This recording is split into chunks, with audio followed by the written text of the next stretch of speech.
Hey y'all, we're going to talk about our properties of exponents quick check. So before we get into the actual problems, I wanted to go over some of the properties. So the first one that I have up here is the zero exponent rule. For any number, any integer, positive, negative, fraction, it doesn't matter. For any number, except for zero, if you raise it to the zero power, it always equals 1. So 3 to the 0 equals 1. Negative 7 to the 0 equals 1. 1,000,000 to the 0 equals 1. Any number raised to the 0 equals 1. All right, our next rule is the product rule. And what's important about the next two rules is that they have to have the same base. Now remember, the base is the number that holds up the exponent. So in both of these, our base is A.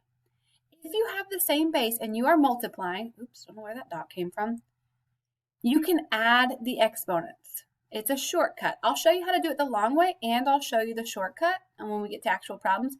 But if you are multiplying with the same base, you can add your exponents. If you're dividing with the same base, you can subtract your exponents. And then we have the negative exponent rule. I'm going to try to explain this as best I can. An exponent tells you how many times to do something. So if you see 2 raised to the third power, that tells you to multiply 2 3 times. If you had 2 raised to the fifth power, that would tell you to multiply 2 5 times. So an exponent tells you how many times to do something.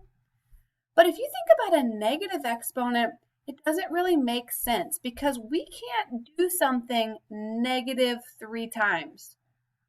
That doesn't make sense. So we have to change them into positive exponents. We do not like negative exponents, so we change them to positive. And the way we do it is we either move it from the top to the bottom or the bottom to the top.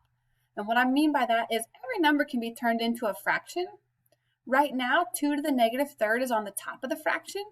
Since I want to make that exponent positive, I would move it down to the bottom and it would become 2 to the positive 3.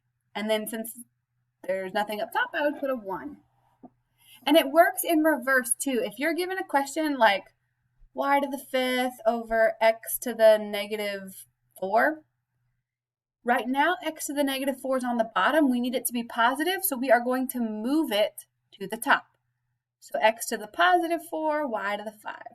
So anytime you have a negative exponent, you can make it positive simply by moving it. If it's on the top, you move it to the bottom. If it's on the bottom, you move it to the top.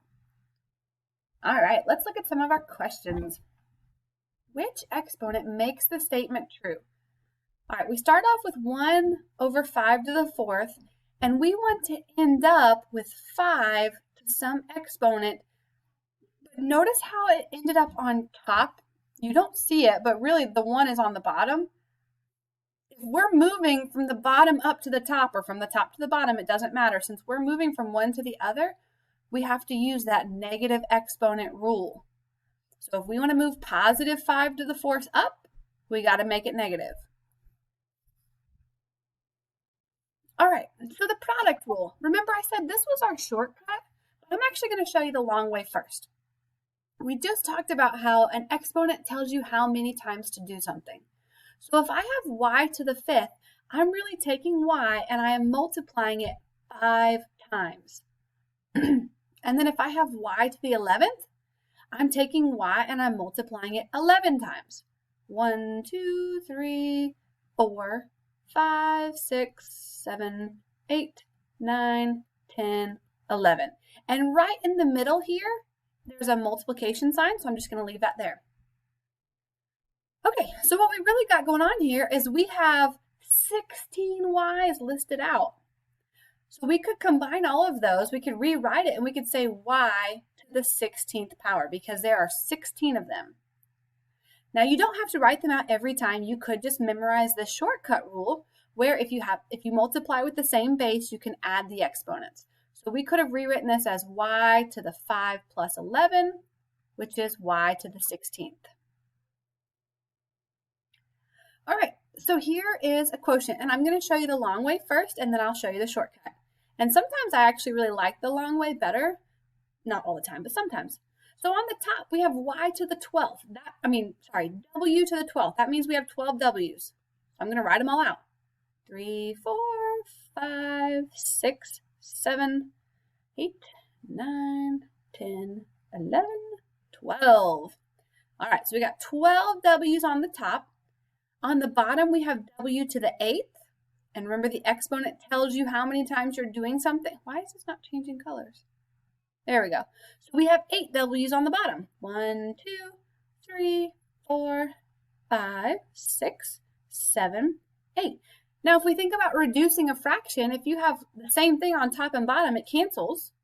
Remember, we do that all the time when we solve equations. If we want to get rid of like 3x, we divide by 3 because the 3 over 3 cancels.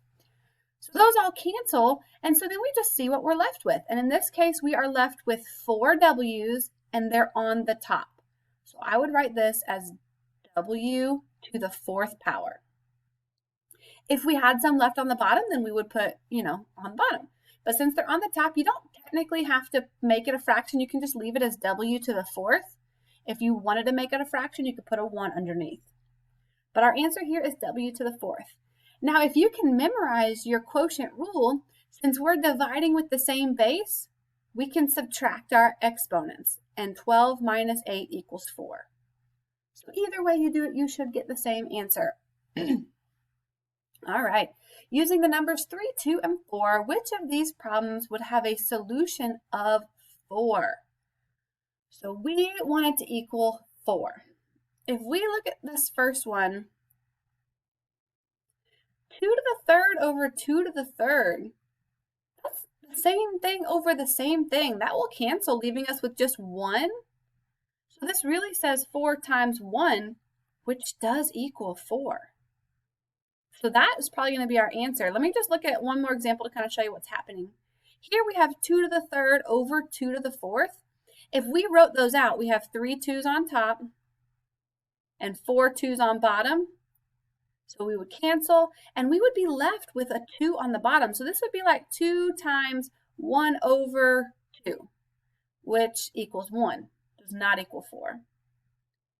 Let's just keep looking at these just so you get the hang of the exponents. Again, we have 3 on top and 4 on bottom, so that would leave us with that 2 on the bottom right there. And 3 times 1/2 is 1/2. That doesn't work. And then here we have 2 to the 4th over 2 to the 4th, which is the exact same on top and bottom, so that will cancel, leaving you with 1. But 3 times 1 equals 3, not 4. So A was our answer. Taylor completed the problem below. Describe and correct the error in the problem. Now, first of all, Connexus has an error. This is not supposed to say 2 minus 4. This is supposed to say 2 raised to the -4th as an exponent. So that is a typo on the Connexus side. We are thinking of this as 2 to the -4th. And what they did is they did -2 times -2 times -2 times -2 4 times and got positive 16. Well, that's actually incorrect. Remember, if we have a negative exponent, we have to make it positive. So right now we have 2 to the -4th. Since it's not already in a fraction, we know it's on the top. And if we want to make it positive, we have to move it. Since it's on the top, we're going to move it down to the bottom. So really what's happening here is I do have 4 2's, but they're on the bottom and they're not negative. The 2 was never negative. It didn't say -2. So we could rewrite this as 1 over and then 4 2's, which is this first one. So remember, if you have a negative exponent, you must make it positive by moving it, and then you can multiply, because remember, the exponent tells you how many times to do something, and it doesn't make sense to do something -4 times. You can't go shoot a basketball -4 times. It just doesn't make sense. So we would have to move that first to make it positive, and then finish solving from there. All right, I hope this helps.